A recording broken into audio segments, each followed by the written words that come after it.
Mesdames les ministres, mes chers collègues, le budget des armées que nous examinons aujourd'hui met en œuvre la LPM 2024-2030 avec des moyens supplémentaires grâce aux fameuses marches et surmarches à hauteur de 6,7 milliards d'euros auxquels devraient progressivement concourir les 16 milliards empruntés par la France au titre du programme européen SAFE.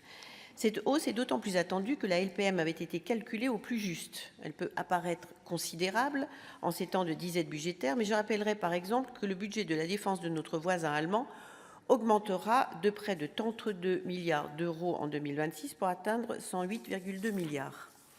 Cette disproportion croissante des moyens de chaque côté du Rhin est particulièrement criante concernant l'équipement des forces, alors que les crédits de paiement du programme 146 devraient passer de 18,69 milliards à 22,88 milliards, soit 22,4% d'augmentation. Le budget équipement de l'armée allemande devrait atteindre, quant à lui, 52 milliards d'euros répartis en 29 contrats d'achat d'équipement pour l'armée pour l'année 2026. Pour réduire l'effet de cet écart de moyens, il serait bon de clarifier nos choix et donner ainsi de la visibilité aux acteurs tant industriels que militaires, alors qu'il est évident que nous ne pourrons pas tout faire en même temps. Nous savons que le moteur T-Rex du standard F5 du Rafale, le programme Stratus, le porte-avions nouvelle génération ainsi que le programme de feu de longue portée terrestre FLPT nécessitent des investissements importants qui ne sont pas fléchés dans le projet de loi de finances pour 2026.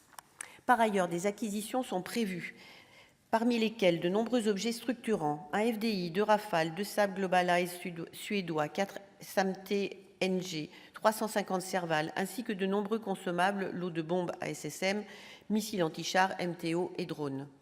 Mais nous avons encore du mal à comprendre quels moyens sont affectés à quel programme, notamment concernant les crédits de marche et surmarche.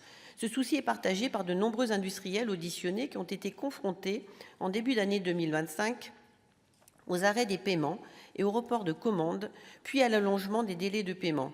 Aujourd'hui, beaucoup constatent que le montant des crédits supplémentaires équivaut au montant des reports de charges, ce qui réduit à peu de choses les marges de manœuvre. Dans ces conditions, Madame la Ministre, nous souhaiterions connaître les priorités du gouvernement et il nous semble que la consultation des industriels sur l'actualisation de la LPM s'impose, alors même que les choix qui doivent être faits auront nécessairement des conséquences sur l'organisation de la BITD. Une clarification des contrats permettrait aux industriels de s'engager plus sereinement, alors que certains sont obligés de financer sur leurs fonds propres les développements de nouveaux programmes avec toute l'incertitude que cela représente en l'absence de commandes. Madame la ministre, une large majorité vous a accordé sa confiance hier à l'Assemblée nationale en apportant son soutien à la stratégie de défense nationale que vous avez présentée. Et si nous avons donné un avis favorable en commission à l'adoption des crédits du P146 et de la mission défense pour 2026, nous considérons que des efforts doivent encore être faits en termes de prévisibilité, de dialogue et de priorisation.